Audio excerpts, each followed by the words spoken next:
자, 여러분 시작하겠습니다. 안녕하세요. 안녕하세요. 저는 울비스 고시학원에서 페트라 팀에서 국어를 강의하는 기미진이라고 합니다. 반갑습니다. 오늘 바쁘신데 와주셔서 너무 감사해요. 정말 감사하고, 오늘 4시간 동안 듣는 강의가 여러분이 정말 시간 낭비 없이 정말 가치 있다, 정말 다시 듣고 싶다, 이런 식의 강의가 될 수 있도록 저도 최선의 노력을 다하겠습니다. 자, 그러면 앞에 있는 이 선생님이 누구냐 알아야 되겠죠? 알아야 되겠죠? 오늘 주제는 공무원 국어의 공부 방법론 및 인문 특강이에요. 특히 품사론을 정리를 합니다. 그렇지만 앞에 있는 선생님은 이런 사람입니다.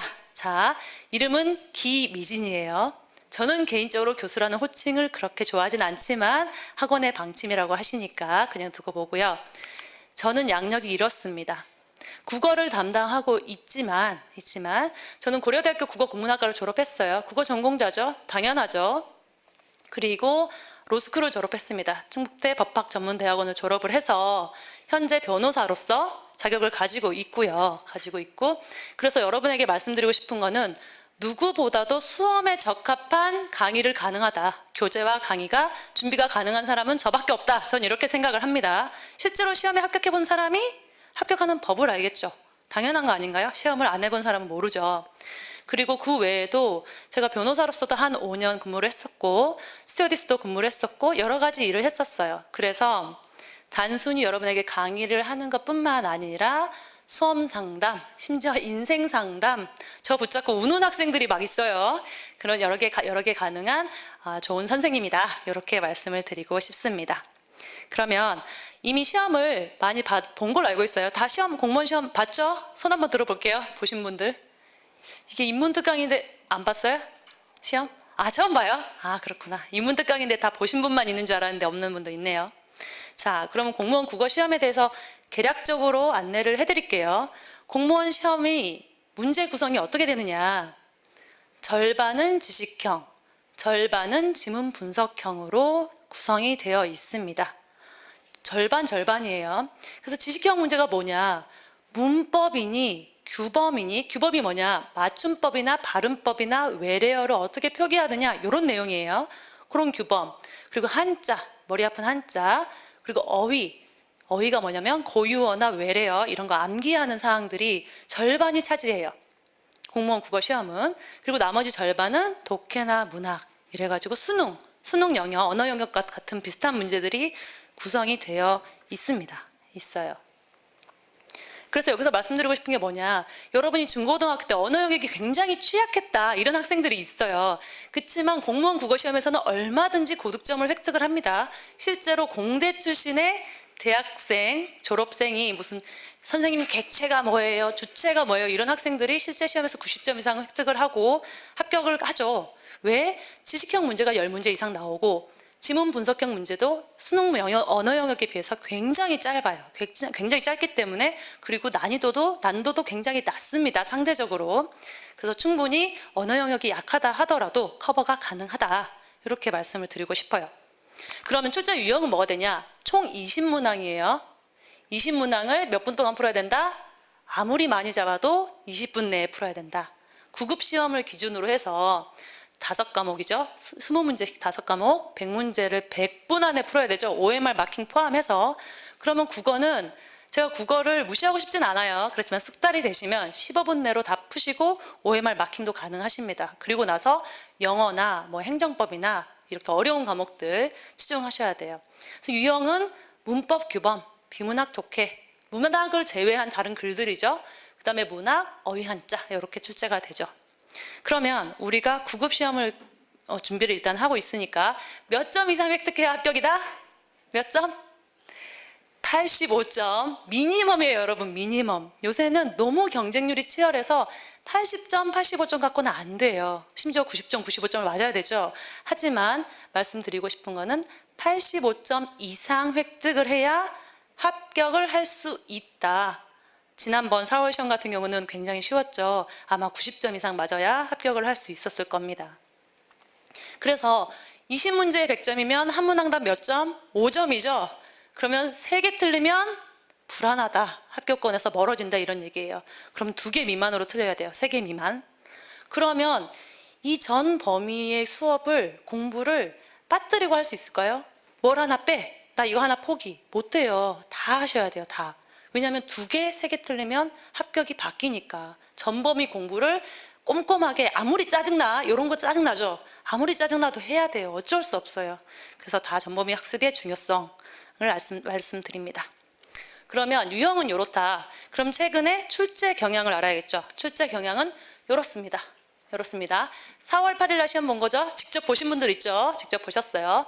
문법 규범 문제는 7문제가 출제가 됐고 어휘 한자가 4문제가 출제가 됐어요. 말씀드렸죠? 지식형 문제가 절반 이상이다. 무려 합하면 11문제. 그렇죠? 그리고 나머지 독해, 문학이 9문제가 출제가 됐어요. 됐습니다. 자, 그럼 이제 기출 경향을 이렇게 봤으니까 우리가 문제를 한번 봐야겠죠? 이미 보신 학생들이 있겠지만 문제를 봐야 될 것 같아요. 자, 문법 문제 4월 9까지 국어 9급 문법 문제 이렇게 설명이 옳지 않은 것은 질문이 굉장히 친절하지가 않아요. 길게 다음 중 맞지 않는 어떠고 이렇게 안 나와요. 왜냐하면 1분 내로 한 문제를 풀어내야 되기 때문에 질문 자체도 굉장히 짧고요. 선지도 굉장히 짧아요. 무조건 지식을 알고 있는 사람은 풀고 모르는 사람은 틀려. 이런 문제가 나와요. 그렇죠? 요거 물어보면 다 맞출 것 같은데 몇 번일까요? 손 아는 사람? 그냥 물어보는 거 아니죠? 뭐 줄 거죠? 아, 예. 뭐 준다니까 바로 놓쳤어요. 1번 느음, 니음, 미음, 이응은 유음이다 아니고 뭐죠? 비음이죠. 코 밑에 대보고 느으응 하면 되죠? 콧소리가 나죠. 그래서 비음이에요.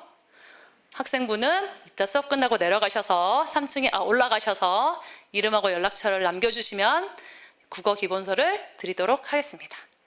출간이 되면 드릴 거예요. 기다리셔야 돼요. 꼭 연락처 남겨주세요. 네, 1번이었고 이런 식으로 문제가 나오고요. 그럼 두 번째, 이제 째려보고 있겠죠? 맞추려고. 밑줄 친 부분에 띄어쓰기가 옳은 것은 이런 규범 문제가 있었어요. 이거 굉장히 많이 틀렸어요, 여러분이. 굉장히 많이 틀렸어요. 긴 문장이 아닌데도 틀렸죠? 띄어쓰기가 규범 중에 여러분이 어려워하는 것 중에 하나예요. 맞춤법도 나오고 발음법도 나오고 표준어 규정도 나오지만 띄어쓰기를 어려워합니다. 다 맞는 것 같아요. 다 맞는 것 같은데 다 틀리고 하나만 맞대요. 이거 몇 번이죠? 네, 인영이 크게 얘기해도 돼요? 1번 맞아요. 자, 3층 올라가서 이름하고 연락처 국어 기본서를 받을 수 있습니다.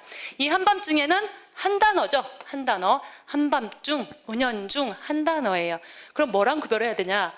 우리가 나 공부 중이었어. 아니면 그 사람 출장 중이었어. 이렇게 얘기할 때는 띄어쓰는 거예요. 단어가 달라요. 그렇지만 한밤중은 한 단어이기 때문에 붙여 쓴다. 이렇게 되겠습니다. 그리고 잘할 뿐더러 붙여 쓰고요. 만에 띄어 쓰고요. 안 된다 붙여 쓰고요. 어떻게 다 배워요, 여러분. 걱정하지 마세요. 다 푸실 수가 있습니다. 그 다음 요거는 풀지는 않겠어요. 여러분이 보시면 비문학 독해 문제가 이렇게 출제가 된다는 걸 보여드릴게요. 수능에 비해서 길이가 현저히 짧다. 언어 영역이나 언어 이해에 비해서 현저히 짧다. 한 문단에 2-3줄 끝이에요. 그래서 여러분이 금방 읽고 답을 도출하실 수가 있습니다. 그래서 어려워할 필요가 없다. 그래서 2번이 되겠죠. 정답은 2번이었어요. 자, 그 다음 우리를 어렵게 하는 문학 문제 중에 고전 문학 문제가 있었어요. 자, 이거 어려웠죠, 여러분. 실제로는 고전 문학 수업을 듣잖아요. 첫 시간에 그냥 구지가는 해요. 구지가 너무 쉬워요. 구지가는 하는데 한자가 나오니까 여러분이 그냥 멘붕이 온 거예요. 멘붕이 와서 못 풀었는데 요거 그냥 쉽죠. 거부가 머리를 내밀어라. 안 내밀면 잡아먹을 거야. 이런 내용이에요. 그래서 굉장히 쉬운 시가였고 고전 문학 시간에 첫 시간에 모든 사람이 배웁니다. 그래서 이거 정답 몇 번이죠? 전개 방식을 묻고 있죠. 예, 앞에 학생 몇 번이죠? 2번. 그렇죠. 기출문제를 열심히 복습을 한 대가로 올라가서 책을 받도록 하겠습니다. 환기, 거부가 부르고 머리를 내놓으라고 요구를 한 다음에 안 내놓으면 조건절이 나오고 위협을 하죠. 잡아먹는다고. 그래서 이런 전개 방식, 이런 게 문학 문제로 출제가 됐습니다. 그리고 마지막으로 우리 한자 문제가 있었죠. 한자 문제. 요새 4문제에서 5문제 나오죠. 한자. 기역, 리을의 한자가 모두 바르게 표기된 것은 묻고 있어요. 그래서 한자 문제가 성어 문제도 나오지만 이런 식으로 2글자짜리 한자어를 나열해 놓고 음만 똑같대요. 똑같은 사자라는 음이 있는데 이 묘사에 들어가는 사자를 골라라 이런 문제들이 나옵니다. 이런 게 나와요. 동음 이의어나 이런 문제. 정답 몇 번이죠? 또 번쩍해야죠. 뭐죠? 기출 다 푸셨는데 뭐죠? 빨리 손 들어보세요. 맞춰야 돼요. 안 맞춘 학생들. 아, 모르겠어요? 놓치나요? 네, 드디어 1번 정답. 어렵게 나왔어요. 맞습니다. 설명, 묘사, 서사, 논증 이 위에 거 구별을 하시면 되겠습니다. 이런 문제 푸는 요령, 설명은 한자 다 똑같죠. 묘사에 이 사자만 구별을 하시면 되죠. 그리고 나서 세 번째 똑같고 이것까지만 구별하시면 뒤에 안 봐도 되는 거. 그래서 최대한 많은 단어를 외워주시면 눈에 익혀주시면 돼요.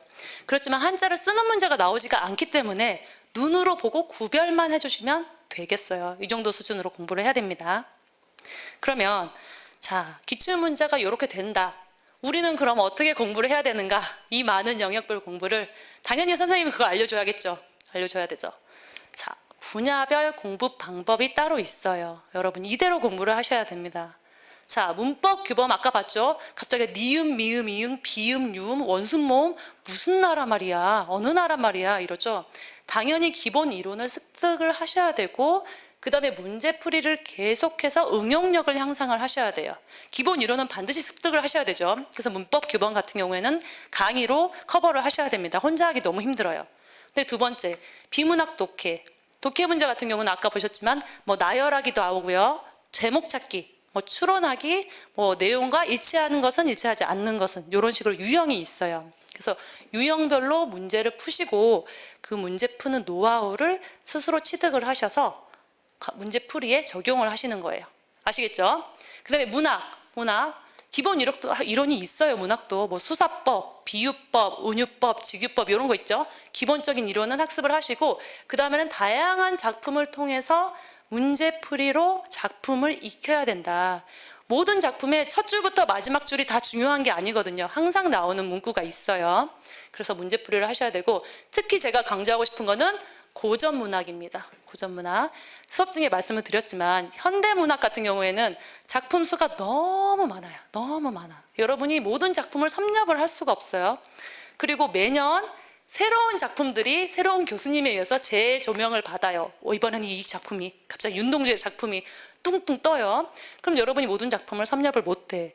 그렇지만 고전문학은 고려시대 사람이 다시 태어나서 환생해서 시가를 쓰거나 조선시대 사람이 가사를 쓰지 않죠. 만들어내지 않아요. 더 이상 작품이 만들어지지 않아요. 뭔 소리냐? 시간을 들여서 고전문학 작품 공부를 쭉 해놓잖아요. 그럼 시험장에서 반드시 이 작품이 등장을 한다. 이런 얘기예요. 그래서 고전문학은 공부를 반드시 하신다. 이렇게 말씀을 드릴게요. 그래서 강의로 만약에 커버를 하신다 하면 문법 규범 반드시 들으셔야 되고 고전문법, 특히 고전문법도 들어주셔야 되고 문학 중에서는 고전문학만. 왜냐하면 고어나 옛날 말이 나오면 여러분이 짜증이 나요. 읽다가 해석이 안 되니까. 그런 거는 강의를 들어주시면 좋다. 이런 얘기예요. 그럼 4번 어휘 한자. 아까 몇 문제 나왔죠? 국가직 9급에? 4문제. 여러분 기억력이 휘발성이 너무 높아. 4문제 5문제 나와요. 어휘 한자가 무려 4문제 5문제. 그럼 나 어휘 한자 못해. 포기하면 어떻게 돼요? 4문제면 20점, 5문제면 25점, 25점 나가면 몇 점이에요? 75점? 맞아요? 65점 아니에요? 75점이에요? 어쨌든 합격을 못해. 이 4문제 5문제를 놓치면 합격을 못해요. 합격을 못해. 그래서 반드시 작년부터 4문제 5문제가 꾸준히 나오고 있어요. 반드시 암기를 하시고 수험 초기부터 하세요. 나중에 몰아서 절대 못합니다. 초기부터 꾸준히 암기해야 돼요. 암기만이 우리의 살 길입니다. 살 길 한 단어예요. 띄어쓰는 거 아닙니다. 한 단어. 우리의 살 길이다. 이렇게 말씀을 드립니다. 그러면 연간 학습 커리큘럼을 설명을 또 드려야겠죠? 학습 커리큘럼. 자, 연간 학습 커리큘럼. 저랑 공부해도 이대로 따라가시고요. 저랑 공부 안 해도 이대로 생각하고 따라가시면 돼요. 일단 지금을 기점으로 지금 6월이니까 7월부터 내가 준비를 한다. 공무원 시험을. 그러면 기본 이론 듣고 기출 문제를 풀어야 되겠죠. 이론 강의는 당연히 들어야 되고요. 기출문제를 풀면서 응용력을 향상을 해야 돼요. 그 다음 9월, 10월 심화 이론, 본인이 이론이 부족하다. 그럼 뭐 심화 이론 정도 듣는 거죠. 그리고 꾸준히 기출문제 풀이는 해야 됩니다. 그리고 11월, 12월이 되잖아요. 본격적으로 기출문제를 풀어야 돼요. 아니 선생님 이거 뭐야 도대체, 기출문제를 도대체 몇 번을 풀어? 이렇게 물어볼 수 있죠. 아니에요 여러분, 제가 지난 1년간 수험 상담을 정말 많이 했는데 합격생들은 기본적으로 기출문제를 10번, 15번을 풉니다. 농담 아니에요. 3번 미만으로 푼 학생이 없어요. 제가 장담 드릴게요. 기출문제에서 변형돼서 나오는 확률이 무려 85%, 80%에 육박을 해요. 나머지 10에서 15%만 모의고사나 다른 지식에서 플러스 되는 거예요. 기출에서 변형돼서 나오는 게 85%다. 그래서 85점 이상 기출 문제를 만약 여러분이 마스터해서 적재적소에 어떤 시험 문제든 갖고만 와, 내가 다 풀어 제낄게 라고 하잖아요. 오답이든 맞는 답이든 다 내가 해석할 수 있다. 이러면 무조건 85점 이상 맞아요. 무조건이에요 이거는. 장담합니다. 그래서 기출문제는 처음부터 붙들고 있어야 돼요. 최소한 10회독을 하겠다 내가. 나중에는 학생들이 그 기출문제집을 보잖아요. 이만큼 두꺼워도 매지가이처럼 정답이 올라와요. 왜? 너무 많이 푸니까 문제를 읽기도 전에 이 단어가 들어있는 게 답이다 이러면서 문제가 안 풀려요. 그래서 기출 변형을 나중에 풀게 되는 겁니다. 이렇게 하신 다음에 1, 2월에는 진도별 모의고사로 들어가야겠죠. 처음 진도에 따라서 모의고사 문제를 봐야죠. 응용을 해야죠. 응용을 해야 돼요. 그리고 나서 3, 4월이 되면 시험이 이제 4월부터 시작되죠. 국가직부터. 그러면 동형 모의고사라고 해서 전 범위를 굴려서, 이거는 범위 진도별이고요. 이건 전 범위를 섞어서 실제 시험처럼 본다. 이런 모의고사로 응용력을 향상을 하는 겁니다. 이런 거 다 옵션이에요 여러분. 요걸 하고 나서는 기출문제까지는 반드시고요. 모의고사는 본인이 응용력을 키우고 싶으면 하는 거예요. 그 다음에 5, 6월 달에는 본인의 필요에 따라서 뭐 마무리를 하든지 테마 특강을 듣든지, 이거는 본인이 구멍 난 것을 채우는 그런 작업을 하는 겁니다. 하는 거예요. 자, 그리고 항상 제가 강조하는 거는 기출 문제가 정말 중요하기 때문에 지금 하고 있죠. 하루 1시간씩 기출 변형 문제풀이. 이 효과가 우리 실장님이 넣어주셨는데 하루 1시간씩 기출 변형 문제풀이를 해야 된다. 왜? 기출이 너무 중요하니까. 기출 문제를 보다 지치면 기출에서 변형된 문제를 풀어야 된다. 그래서 이 강의를 제가 시작하게 된 거예요. 모의고사 만들면 되죠. 새로운 문제 그냥 주면 돼요. 그렇지만 그 문제는 기존의 기출문제와 방향성이 다르죠. 방향성이 달라요. 그러면 기본 85점이 아니라 나머지 10점, 15점에서 요걸로 커버를 하는 건데 85점을 잡고 시작하셔야 돼요. 그래서 기출문제 마스터하시고 기출 변형 문제풀이가 반드시 들어가야 된다. 아시겠죠? 실제로 기출문제를 아무리 많이 풀어도 변형해 놓잖아요. 아침에 3개, 4개씩 틀리죠. 본인이 틀린 개수를 알 거예요. 3개, 4개씩 틀려요. 기출문제를 틀리고 있다는 거죠. 말이 안 돼요. 그렇게 하시면 안 돼요. 자, 그러면 학습 스케줄을 제가 짜왔습니다. 여러분의 학습 스케줄 직접 제가 만든 거예요. 짠! 주중 학습 스케줄. 실제로 모든 학생들, 합격권에 있는 학생들이 이 스케줄대로 하고 있어요. 실제로 제가 상담도 이런 식으로 스케줄을 짜줍니다. 주중도 짜주고요. 월도 짜주고요. 연 단위로도 짜줘요. 저는 1년 넘게는 안 짜줘요. 1년 안에 합격해야죠. 뭐 안 돼요. 시간 낭비하시면 안 돼요. 자, 영어는 암기해줍니다. 이건 영어 선생님한테 물어보세요. 영어 단어는 암기해야겠죠. 그 다음 두 번째, 제가 강조하고 싶은 거는 국어 단어 암기입니다. 학습 초기부터 국어 단어 암기 반드시 해주셔야 돼요. 반드시. 한꺼번에 하려고 그러면 토할 것 같아. 너무 힘들어요. 그래서 하루에 딱 30분만 하세요. 30분. 1시간도 안 돼요. 하지 마세요. 1시간도 하지 말고 2시간 하지 마요. 딱 30분만 해요. 아쉬워. 좀 더 해야 되지 않을까 느낌 들 때까지만 하세요. 네? 너무 많이 하시면 암기도 다 못해요. 그래서 뭐 월요일 날은 표준어를 암기를 했으면 화요일 날은 외래어를 암기를 하고 수요일 목요일에는 한자 성어를 암기를 하고 금토는 한자 단어 2글자짜리 아까처럼 서사 논중 이런 거 암기를 합니다. 이런 식으로 암기를 하시면 조금 수월하게 암기가 돼요. 아시겠죠? 그리고 강의를 수강을 하겠죠. 본인 필요에 의해서 강의를 들어요. 그 다음에 맛있는 점심을 먹죠. 점심을 먹고 강의를 수강을 했으면 강의를 복습해야 돼요. 자기 힘으로 기본서를 보면서 복습을 하셔야 돼요. 그리고 나서 저녁을 또 먹어요. 저녁을 먹고 산책도 잠깐 하고 바람 쐬야죠. 그 다음에 기출문제를 푼다. 자, 이 스케줄이 나온 이유가 있어요. 여러분, 암기 과목은 당연히 해줘야 되는 거죠. 암기는 해주셔야 된다 그랬고, 보세요. 강의를 수강해요. 남의 지식이에요. 여러분의 지식이 아니에요. 제가 가지고 있는 지식을 여러분이 그냥 귀로 듣는 거예요. 아, 저렇대. 아, 그렇구나. 이러면 남의 지식에 불과해요. 그런데 복습을 해서 내가 기본서를 내 힘으로 읽는 거예요. 그래야 자기의 지식이 되죠. 그런데 이때까지만 해도 죽은 지식이에요. 살아서 날뛰는 지식이 아니야. 왜냐하면 우리가 시험장에서 들어가서 뭐예요? 책 봐요? 아니죠. 문제 풀죠. 문제 풀어야 돼요. 우리 문제 풀려고 공부해요. 죽은 지식인데 문제를 풀음으로써 살아있는 나의 지식이 된다는 거예요. 아시겠죠? 반드시 국어 단어 암기하시고 빨리 스케줄표에 적으세요. 지금 다 적으세요. 오늘부터 표준어 외래어 이렇게 외운다 이렇게 하시고요. 그 다음에 강의를 수강하는 거는 남의 지식, 복습은 드디어 나의 죽은 지식, 살아있는 지식은 기출문제를 풀므로써 한다 이런 얘기예요. 그리고 선배 수험생으로서 제가 드리고 싶은 말씀이 하나 있어요. 하나 있습니다. 자, 휴식 및 운동, 휴식 및 운동. 여러분 월요일부터 토요일까지는 정말 죽도록 공부하세요. 공부하셔야 돼요.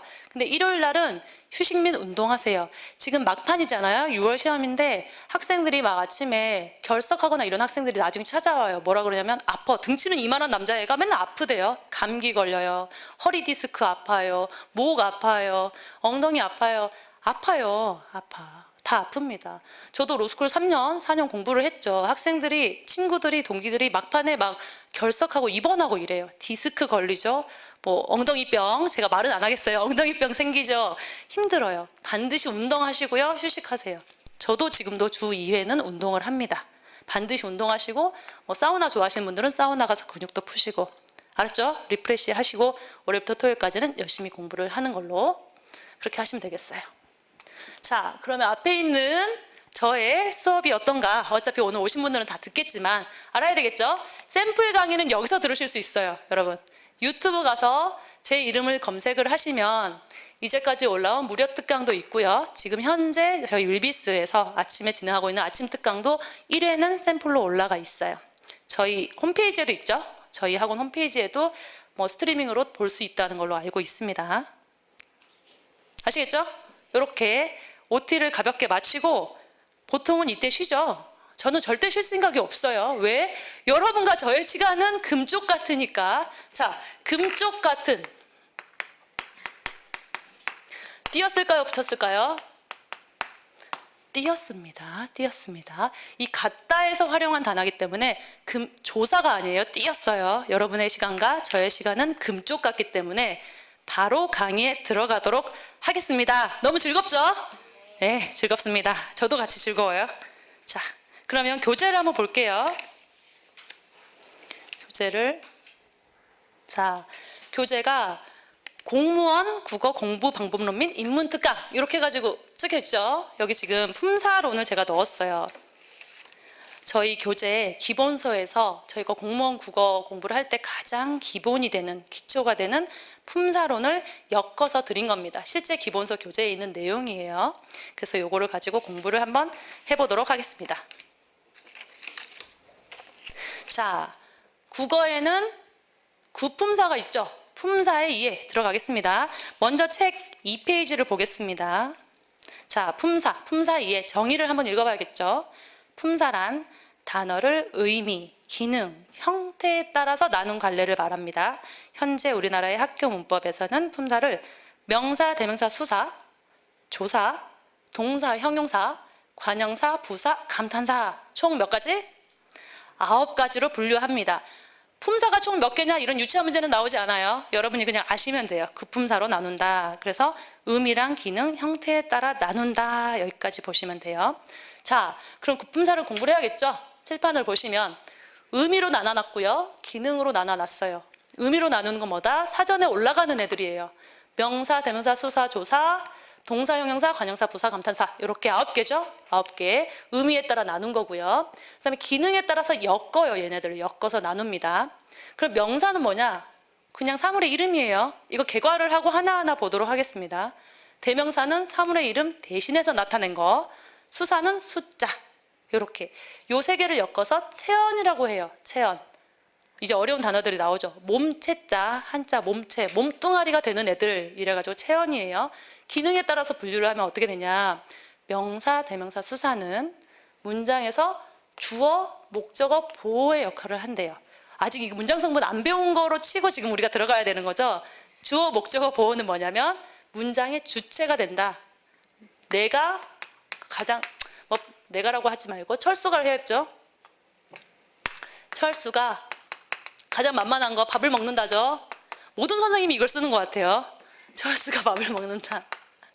밥을 먹는다 라고 했어요. 그럼 철수가 이 문장의 주어죠. 주어고요. 밥을, 이게 목적어가 되겠죠. 먹는다는 서술어고요. 그래서 문장의 주어나 목적어가 되는 거는 뭐다? 철수, 밥 이런 명사다. 명사들이 주어, 목적어, 보호 기능을 한다. 그렇죠. 그리고 두 번째, 이게 중요해요. 관형어의 수식을 바꾸요. 조사랑 결합해요. 뭐가? 체언이. 뭐가? 명사, 대명사, 수사가.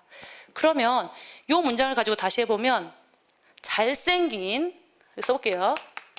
잘생긴 철수가 밥을 먹는다라고 했을 때 이 잘생긴이 철수를 수식하죠. 수식하죠. 이 위치에 있는 애를 관형어라고 해요. 그래서 관형어가 체언을 수식한다.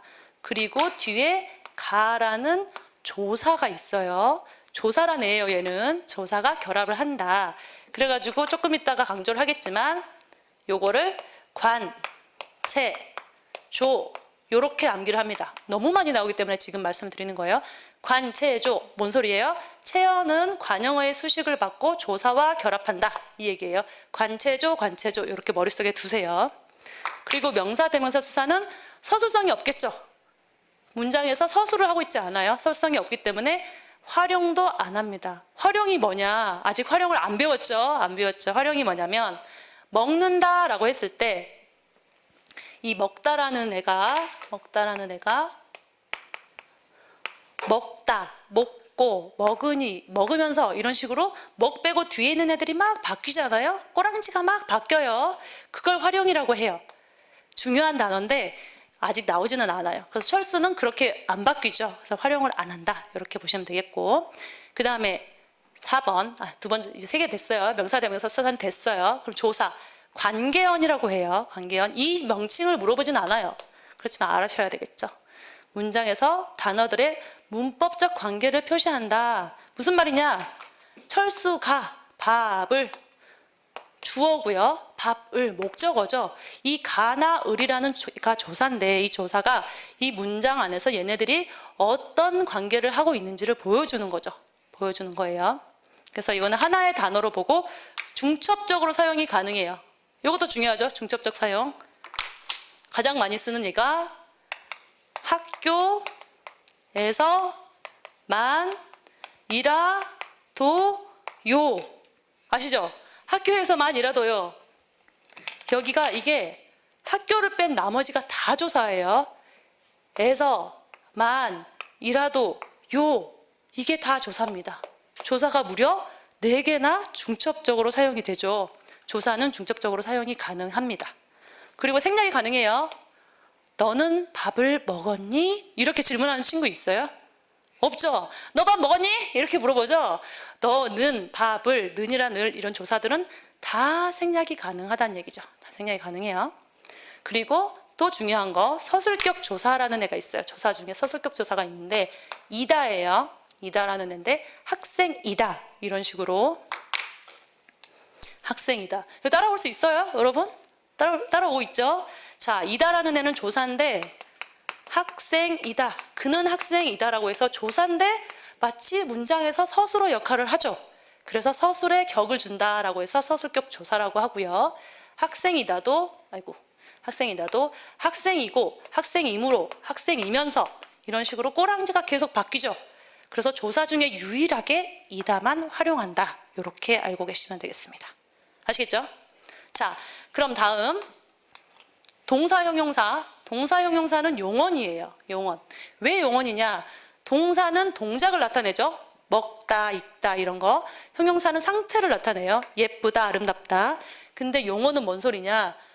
뒤에 있는 꼬랑지가 활용을 한다. 이래서 용언이에요. 활용을 한다. 그쵸? 먹고 먹으니, 읽고 읽으니, 예뻐서 예쁘고, 아름답고 아름다워서 뒤에 있는 애들이 활용한다. 그래서 용언이고요. 문장에서 서술어 기능하겠죠. 당연히. 어간과 어미로 구성. 그래서 활용이 가능하다. 요거 뒤에 이번에 한 3교시쯤 굉장히 디테일하게 우리가 공부를 할 건데, 어간과 어미 간단히 보면 먹다 에서 이 앞에 있는 게 근간, 어간이에요. 중심, 어간이에요. 그럼 얘 꼬랑지, 어미 이렇게 보는 거예요. 그래서 먹고, 먹으니, 먹어서, 먹으면 이렇게 다 나누죠. 그래서 어간과 어미로 구성을 반드시 하는데 뒤에 있는 건 활용한다. 이렇게 보시면 되겠어요. 그리고 관형사 부사. 관형사 부사는 수식언이에요. 뒤에 오는 말을 수식하거나 한정하는 거를 수식언이라고 하고, 관형사랑 부사 두 개가 있습니다. 관형사랑 부사. 관형사는 뭐냐? 새 책. 이렇게 관형사는 뒤에 있는 체언을 수식해요. 체언이 뭐예요? 명사, 대명사, 수사. 명대수죠? 명대수. 체언을 수식하는 얘가 관형사. 그럼 부사는 뭐냐면 동사나 형용사, 문장 이런 애를 수식해요. 그래서 많이 먹다 라고 했을 때 이 많이가 부사고 먹다를 수식하게 됩니다. 우리 뒤에 다 자세히 공부해요. 지금 뭐 머리 아프게 외울 필요는 없어요. 당연히 이 새나 많이가 활용을 하진 않겠죠. 꼬랑지가 없어요. 바뀔 수가 없습니다. 활용이 안 됩니다. 자, 그 다음 9번 감탄사는 독립언이죠. 독립언은 감탄사 혼자예요. 감탄사 입고로 독립언이라고 보시면 돼요. 독립적으로 쓰이고 위치가 자유롭고 조사 결합 안 하고 활용도 안 하죠. 그래서 뭐 야, 아우 이런 거 다 감탄사죠. 대답, 예 아니요도 감탄사예요. 대답, 예 아니요. 요것만 알아두시면 되겠죠. 대답, 예 아니요도 감탄사다. 이렇게 아시면 되겠습니다. 자, 그러면 명사부터 볼게요. 명대수를 했으니까 하나만 더 볼게요. 이 페이지에 왼쪽 날개를 보시면 그 교재에 사이드에 이렇게 줄거진 걸 날개라고 해요. 여러분, 날개를 보시면 아까는 우리가 의미랑 기능에 따른 분류를 공부를 했죠. 형태에 따른 품사 분류가 나와 있어요. 형태에 따른 품사 분류는 뭐냐? 활용하는지 안 하는지 따라서 가변어랑 불변어로 구별을 합니다. 활용이 뭐다? 꼬랑지가 바뀐다. 그러면 가변어는 뭐냐? 동사, 형용사, 서술격 조사이다. 요 세 개가 끝이에요, 여러분. 요 세 개만 가변어입니다. 활용을 해요. 나머지는 다 불변어에 들어갑니다. 그래서 형태에 따른 품사 분류는 이렇게 보시면 되겠어요. 자, 그러면 이제 품사 이해는 가볍게 들어갔고요. 체언부터 들어가 보도록 하겠습니다. 체언. 체언은 명사, 대명사, 수사죠. 명사, 대명사, 수사, 명대수 암기를 하셔야 되고요. 체언에 대한 정의는 책을 볼게요. 먼저 명사에 대한 정의를 봐야겠죠. 명사 2페이지 마지막을 보시면 사물의 이름을 나타내는 품사가 명사죠. 특정한 사람이나 물건에 쓰이는 이름이냐, 일반적인 사물에 두루 쓰이는 이름이냐에 따라서 고유 명사와 보통 명사로 나뉘고요. 자립적이냐 아니냐에 따라서 자립 명사랑 우전 명사로 나뉜다라고 했어요. 이건 정의 조항이에요. 이건 문제에 전혀 나오지 않죠. 그럼 우리는 문제에 나오는 것만 공부를 해야 돼요. 문제에 나오는 거 아니면 공부할 필요가 없어요. 자, 문제는 뭐가 나오냐? 명사 파트에서는 요게 나온다. 의존 명사. 너무 많이 나와요. 의존 명사는 나중에 품사 구별, 띄어쓰기, 뭐 자유자재로 넘나들어서 너무 피곤하게 하는 애예요. 우리가 반드시 공부를 해야 됩니다. 의존 명사는 뭐냐? 명사는 명사예요. 명사는 명사야. 성분은 명사야. 근데 의존하는 애예요. 혼자 절대 못 써요. 그래서 자립성이 없고, 그렇지만 명사는 뭐겠어요? 관체조가 그대로 항상 들어간다고 그랬죠. 그래서 명사, 의존 명사도 명사기 때문에 항상 관형어의 수식을 받고 조사와 결합을 합니다. 이렇게 구분을 하셔야 돼요. 그러면 예문을 보면 눈 둘 데가 없다 라고 보죠. 눈 둘 데. 그럼 눈 둘 데가 없다 이러면서 눈둘이 대를 수식을 하면서 가라는 조사가 붙을 수가 있죠. 눈둘 데를 모르겠네 이런 식으로. 이 대가 의존 명사입니다. 대 혼자서는 어디 못 써요. 대가 어딨니? 아무도 안 쓰죠. 그 다음에 만드는 것, 만드는이라는 관형어의 수식을 받고 만드는 것이 뭔데 만드는 것을 보여줘라 이러면서 조사가 결합을 할 수 있죠. 못, 번, 척도 의존명사예요. 대, 것, 척 다 의존명사입니다.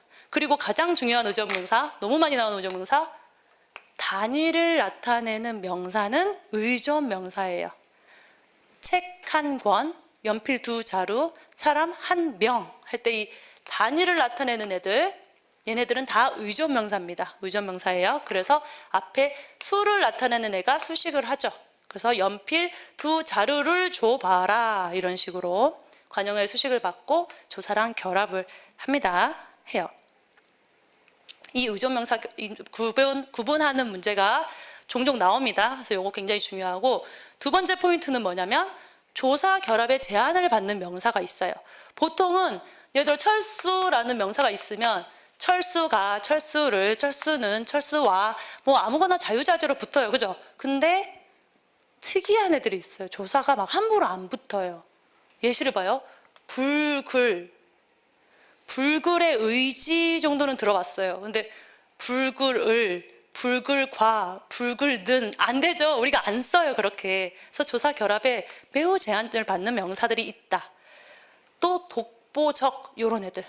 독보적 은, 독보적 를, 독보적 과 안 쓰죠? 독보적 인 이런 식으로 써야 돼요. 이런 식으로 씁니다. 그러면 여러분 문제를 한번 풀어볼게요. 문제를 한번 풀어보고 1교시를 마무리를 하도록 하겠습니다. 자, 문제 이거 한번 풀어보세요. 명사의 개수가 가장 많은 것은 작년 지방지 구급 문제입니다.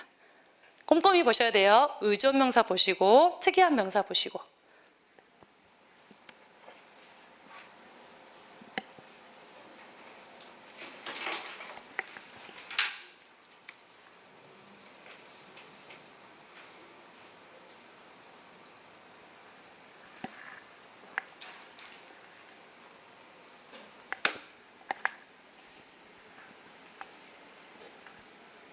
다 푸셨나요?